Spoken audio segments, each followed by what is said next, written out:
4,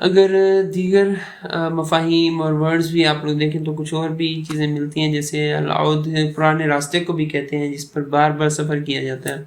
اس کے علاوہ العید خوشی کے دن کو بھی دن کا ورڈ بھی اسی سے ہے، کیونکہ وہ ہر سال بار بار لوٹ کر آتا ہے۔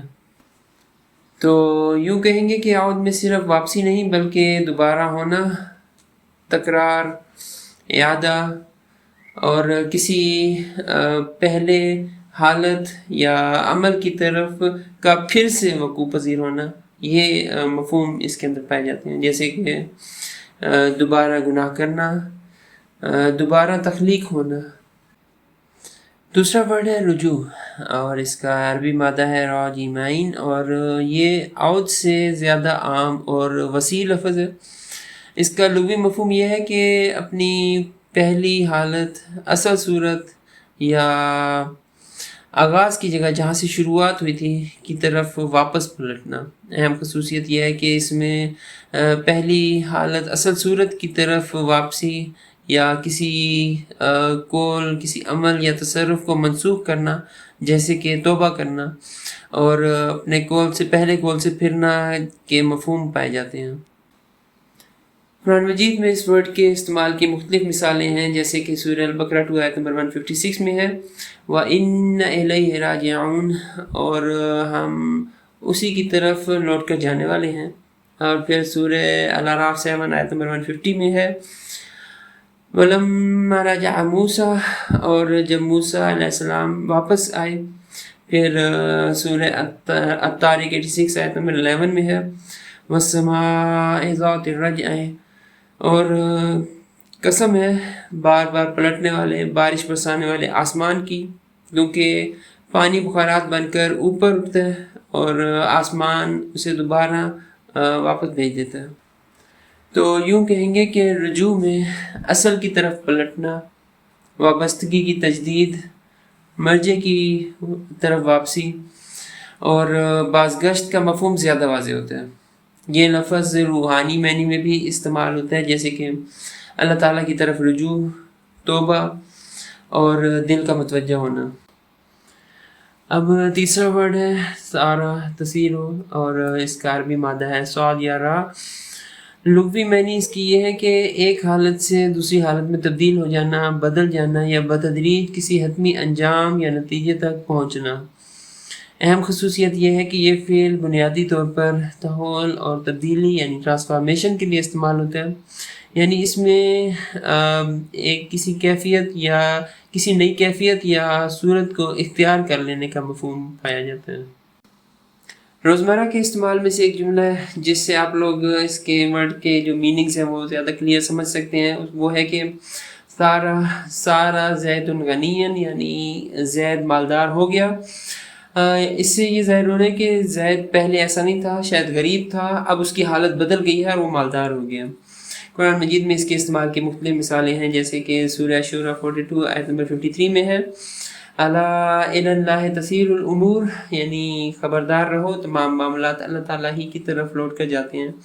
پھر ایک اور جگہ آیا ہے سورہ آل عمران 3 آیت نمبر 28 میں وَإِلَى اللَّهِ الْمَصِيرُ، یعنی اور اللہ تعالیٰ ہی کی طرف آخری انجام یا پلٹنا ہے۔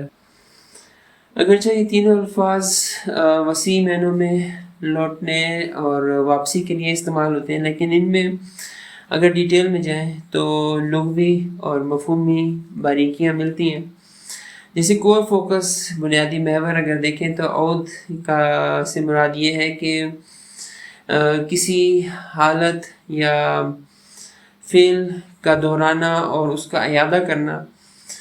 رجوع سے مراد یہ ہے کہ جہاں سے چلے تھے اس پہلی حالت یا صورت کی طرف واپس جانا ہے، اور سارا تسیر سے مراد یہ ہے کہ ایک حالت سے بدل کر کسی نئی حالت یا حتمی انجام تک پہنچنا۔ چینج آف اسٹیٹ یا تبدیلی حالت کو دیکھیں تو اس سے ان تینوں کا مفہوم بہت واضح ہو جاتا ہے۔ جیسے عود، اس میں کسی سابقہ حالت کا اعادہ ہوتا ہے، اس میں مفہوم پایا جاتا ہے سابقہ حالت کے اعادہ ہونے کا، اور نئی حالت کا ہونا ضروری نہیں ہے۔ اور پھر رجوع ہے، اس میں صرف واپسی کا مفہوم پایا جاتا ہے، حالت کا بدلنا ضروری نہیں ہے۔ اور سارا تسیرو اس میں لازمی طور پر پہلی حالت سے مختلف نئی حالت یا کیفیت کی طرف جانا، یہ اس کا مفہوم پایا جاتا ہے۔ قرآن مجید کی کانٹیکس میں بھی دیکھیں تو ان الفاظ کے جو آپ کو ڈیٹیل مفہوم ہے وہ ان میں فرق پتہ لگے گا۔ جیسے عود کے لیے ورڈ یوز ہوا ہے، اس سے ریلیٹڈ ورڈ یوز ہوا ہے یعیدہ، یعنی دوبارہ پیدا کرنا جیسے پہلی بار پیدا کیا تھا۔ اور راجع آگ سے ریلیٹڈ ورڈ ترجعون، یعنی عدالت الہی میں حساب کے لیے، پیشی کے لیے لوٹایا جانا۔ اور پھر طہارا تسیر سے ریلیٹڈ تسیر الامور، یعنی تمام معاملات کا دنیاوی واسطے ختم ہو کر بالآخر اللہ کے فیصلے پر منتج ہونا۔ تو یہ تھے ڈفرینسز، مختلف ورڈ جن کے اندر واپس ہونا یا لوٹنا کا مفہوم پائے جاتے ہیں، جیسے کہ عود، رجوع، سارا تسیرو۔ اور اللہ تعالیٰ کے پاس صحیح علم ہے، ہم لوگ انسان ہیں، خطا کے پتلے ہیں، غلطیاں ہو سکتی ہیں، لیکن ریسرچ کر کے کچھ نہ کچھ علم حاصل کر سکتے ہیں، آگے بڑھ سکتے ہیں۔ اللہ تعالیٰ سے دعا ہے کہ ہمارے علم میں اضافہ فرمائے اور جو ہماری غلطیاں ہیں وہ دور کریں تاکہ صحیح بات دوسروں تک پہنچ سکے۔ آمین۔ آپ لوگوں کے فیڈ بیک کا انتظار رہے گا، اور کمنٹ میں ضرور بتائیں کہ مطلب یہ بتا سکتے ہیں کہ کیسا کام جا رہا ہے میرا، جو غلطی کر رہا ہوں وہ بتا سکتے ہیں، جو صحیح کام کر رہا ہوں اس پہ انسپائر کر سکتے ہیں، کچھ نئے پوائنٹس بتا سکتے ہیں کہ اس پہ کام کیا جا سکتا ہے۔ تو آپ لوگوں کے فیڈ بیک کا انتظار رہے گا۔ جزاکم اللہ خیر۔